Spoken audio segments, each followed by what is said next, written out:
Dua bersaudara duduk istirahat di dalam mobil. Terdengar teriakan minta tolong dari padang rumput tinggi. "Tolong!" Becky berbelas kasihan ingin masuk menolong. Karena suaranya terdengar seperti anak kecil. Anak kecil berkata, dia tersesat di dalam, tidak bisa keluar. Sudah beberapa hari di dalam. Tetapi suara anak kecil dekat dengan mereka. Carl bertanya, "Apakah kamu bisa melihat jalan?" Anak kecil berkata, "Apapun tidak kelihatan."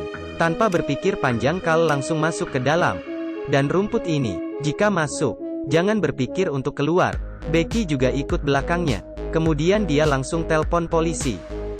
Tetapi semakin jalan masuk, sinyal ponsel semakin lemah. Cepat sekali sinyalnya terputus. Saat Becky mengangkat kepala, Carl sudah hilang. Di saat ini Carl menyadari, orang di belakang sudah tiada.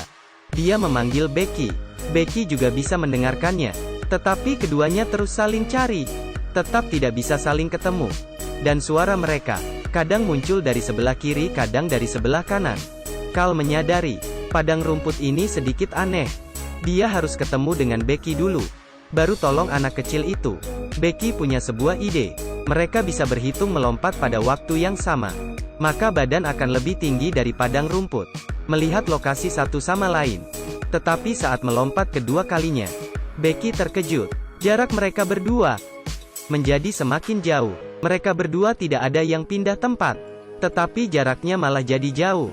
Carl menjadi cemas. Dia berlari ke arah Becky. Tetapi saat tidak memperhatikan, terpeleset. Di lantai lumpur hitam semua. Di sampingnya ada anjing yang sudah membusuk. Apa maksud petanda ini? Anjing pun tidak bisa keluar dari sini. Sekarang hari sudah semakin gelap. Saat ini, muncul seorang pria di samping Becky. Pria ini berkata, "Saya adalah ayah dari anak kecil itu." Berkata bahwa dia dapat membawanya keluar. Becky tidak percaya. "Jika kamu tahu bagaimana cara keluarnya, kenapa masih tersesat di sini?" Pria itu berkata bahwa istri dan anaknya juga tersesat di sini. Dia masuk untuk mencari mereka. Dengan kurang percaya, Becky mengikuti pria ini. Dan di bagian Carl, dia juga bertemu dengan anak kecil yang minta tolong itu. Anak kecil berkata, "Padang rumput ini bisa bergerak, tetapi tidak bisa memindahkan mayat." Carl tercengang. Bertanya padanya, "Apakah kamu sengaja menyebabkan kami masuk?" Anak kecil itu tidak langsung menjawab. Hanya berkata, "Kami sekeluarga juga mendengar teriakan tolong dari seorang pria. Makanya masuk. Kemudian tidak bisa keluar lagi." Carl dibawa ke depan batu. Anak itu berkata padanya hal yang terjadi di padang rumput ini. Semua diketahui batu ini.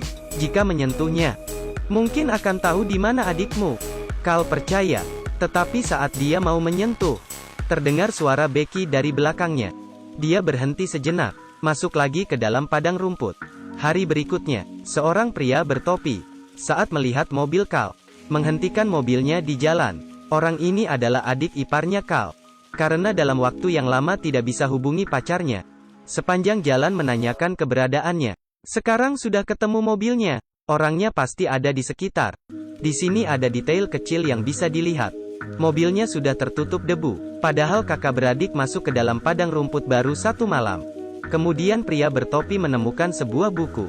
Mungkin pacarnya ada di padang rumput depan ini. Dia jalan masuk dengan hati-hati, dan membuat tanda di sepanjang jalan. Tetapi yang aneh adalah, pria bertopi baru pergi, rumputnya langsung lepaskan diri. Seperti orang lain yang masuk ke padang rumput, pria bertopi juga tidak dapat keluar. Malam harinya, dia juga ketemu anak kecil itu. Tetapi pria bertopi terkejut saat anak kecil itu mulai bicara. Dia menyebut nama pria bertopi, dan bilang, "Apakah kamu tidak kenal saya lagi?" Pria bertopi bingung. Dia memang tidak kenal, dan juga tidak peduli siapa anak kecil itu. Sekarang hanya ingin mencari pacarnya. Kemudian keluar. Anak kecil berhenti sejenak, membawa dia ke depan sebuah mayat, yaitu pacarnya. Kemudian anak kecil itu menghilang. Ketika pria bertopi itu sadar kembali, langit sudah terang. Dia menemukan kalung pacarnya di dalam baju. Tidak ada waktu untuk bersedih. Sekarang hal yang paling penting adalah bagaimana keluar dari sini. Saat ini, terdengar suara berbicara dari jarak dekat. Dia berteriak minta tolong, dan di luar padang rumput, adalah anak kecil itu.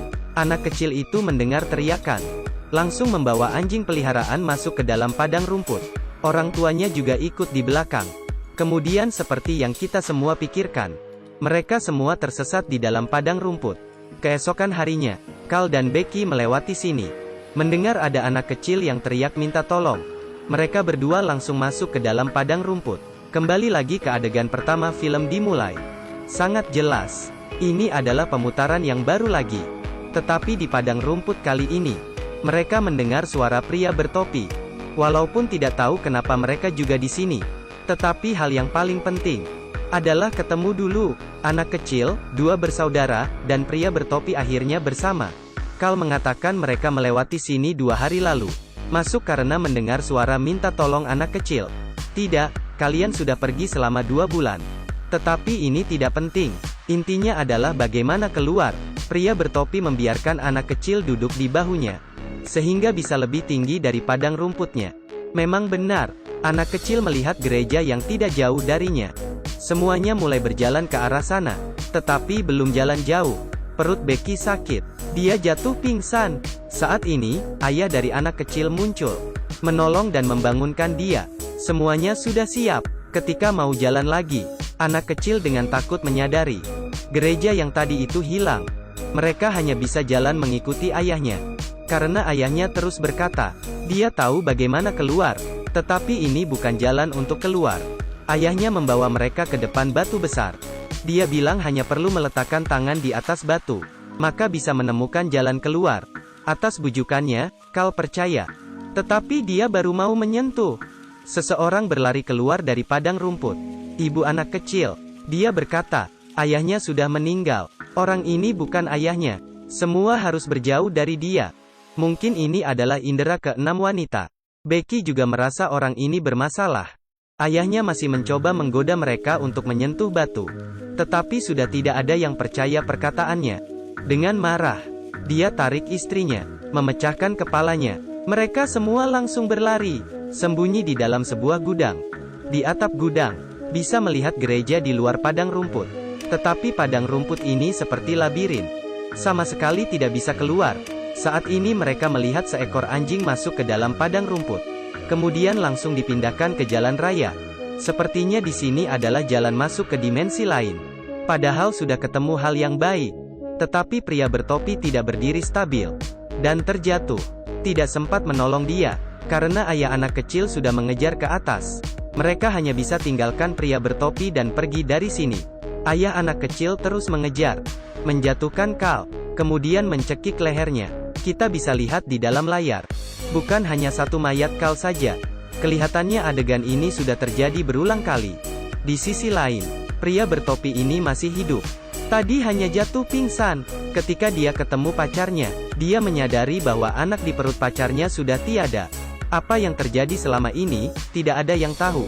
Anak kecil di samping berkata, semua ini karena ulah ayahnya. Kita akan terus dikejar dia. Sangat cepat, ayah anak kecil muncul lagi. Dia menjatuhkan pria bertopi dulu.